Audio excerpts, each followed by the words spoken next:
nome é Ellen e eu convido vocês para mais um vídeo de devocional, né? Um vídeo de reflexão / devocional. Que eu vou ler a palavra com vocês, fazer um comentário, uma reflexão, para que a gente possa estar tendo o nosso momento com Deus. E eu falo para vocês, indico para vocês, antes de vocês assistirem o vídeo, fazer uma oração. Quando terminar o vídeo, faça outra oração para encerrar, agradecendo a Deus por esse momento e pedindo que o Senhor abra mais oportunidades da gente estar junto, fazendo, né, o nosso devocional, lendo a palavra, agregando conhecimento para a nossa vida, né, a palavra de Deus, que liberta, que edifica, que cura e que nos abençoa também, né? Então vamos lá? O vídeo anterior, vamos concluir o capítulo 22 aqui, e porque o vídeo anterior foi só até o versículo 33, né? Tinha muita coisa para ser dita, né? Então, para não ficar um vídeo muito extenso, eu preferi fazer duas partes, né? É o que eu tô fazendo muitas das vezes, para que não tome muito tempo, né? Para quem não tem tempo de estar lendo a palavra, mas que seja assim, um pouquinho mais rápido, né?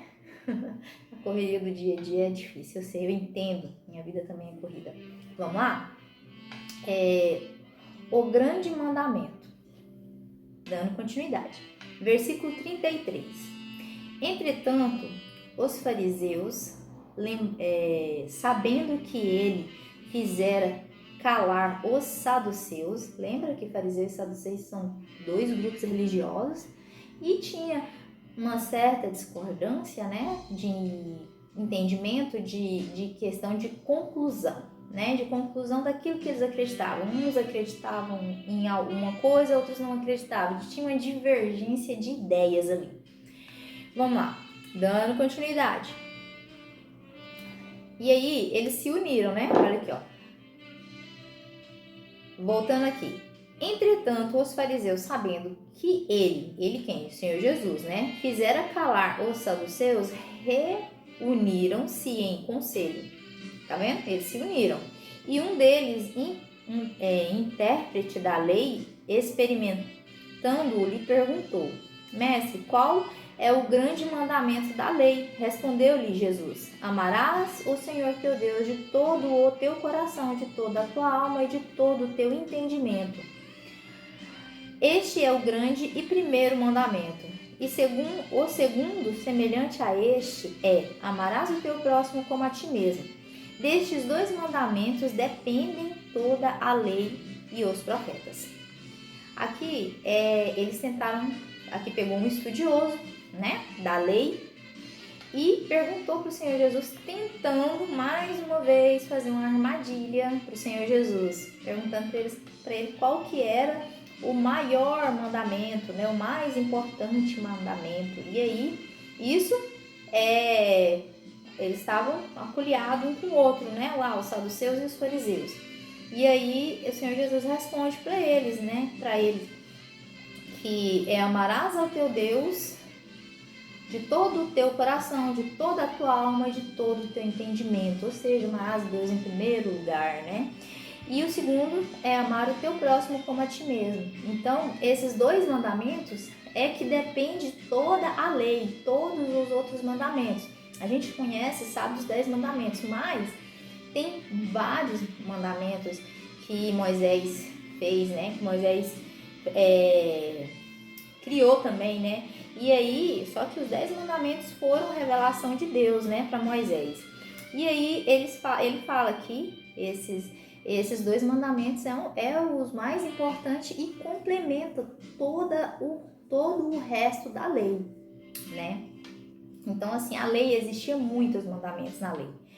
Aí, o que acontece aqui? Aí o Senhor Jesus fala que destes dois mandamentos dependem toda a lei e os profetas.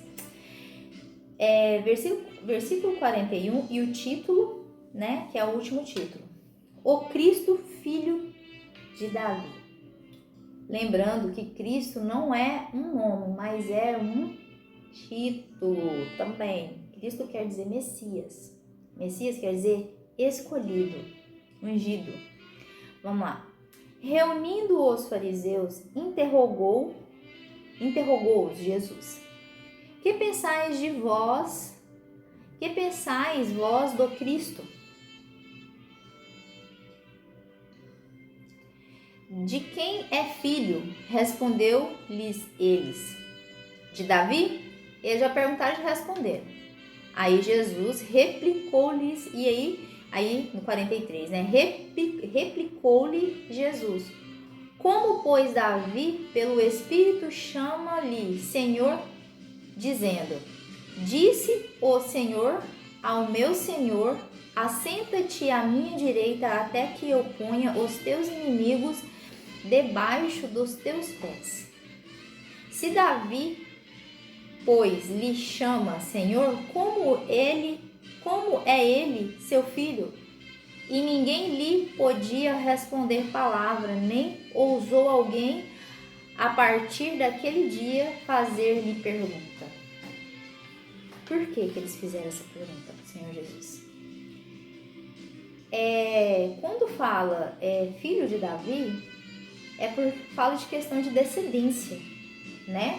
Jesus, no caso o Messias, profecia fala, seria da descendência de Davi, né? Saiu da descendência de Davi, né? O Messias. Por quê?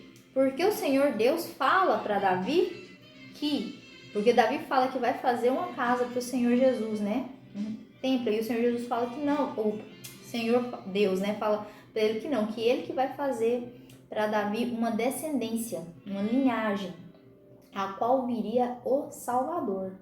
E aí Davi entende e interpreta muito bem o que o Senhor falou para ele, o que Deus falou para ele, né? E ele se humilha perante Deus e fala: como eu, né? Não sou ninguém.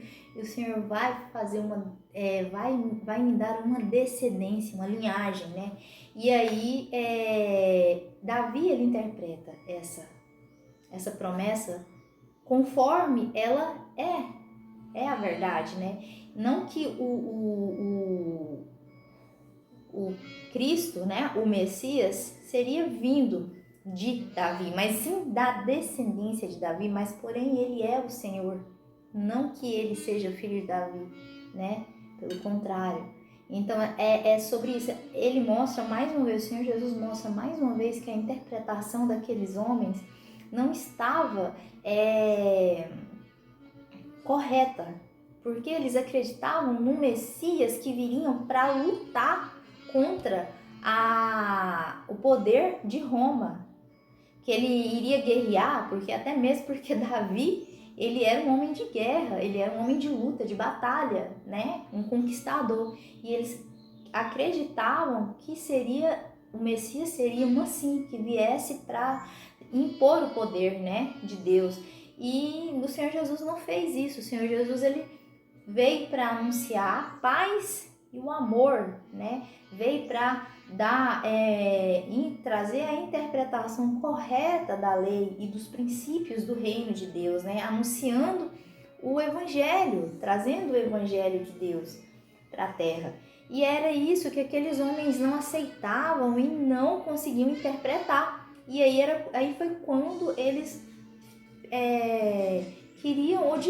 odiaram o Senhor Jesus e não aceitavam que ele fosse o Messias.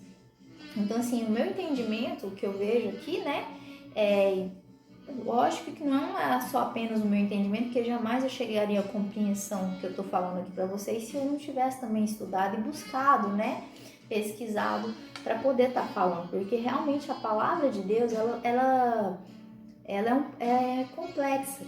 É complexa, né? E assim, é difícil de ser interpretada.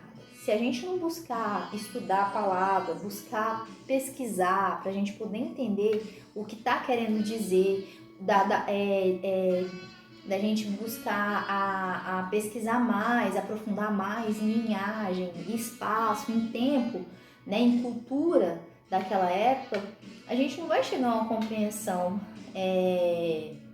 mais profunda, né? Então, assim, das pesquisas que eu fiz, né, que eu cheguei a entender foi sobre isso, né? Que realmente o Senhor Jesus, eles falavam filho de Davi, porque eles acreditavam que o Messias viria como Davi veio, né? Veio, lutou, guerreou, impôs e conquistou áreas e terrenos e não aceitou o domínio de outros povos, né?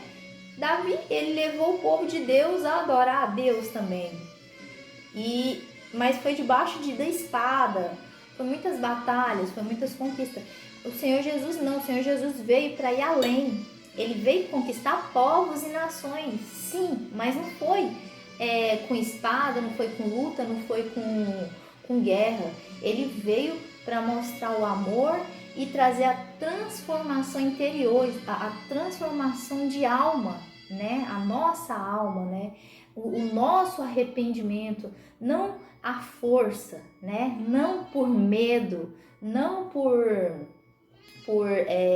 interesse, mas sim por pura e simples verdade, né? De atração, de atrair as pessoas ao entendimento que Deus queria que a gente chegasse, ao arrependimento, né? À libertação da nossa alma, né? Das correntes malignas, né? Naquela época, porque o Senhor Jesus, ele fez maravilhas, ele expulsou demônios, né? Ele fez milagres, ele anunciou o evangelho, ele mostrou o seu poder, ele mostrou o seu amor, o seu sacrifício, né? Então, assim, não é como eles pensavam, como seria Davi, né? Um homem que lutou, que batalhou, porém um homem que pecou.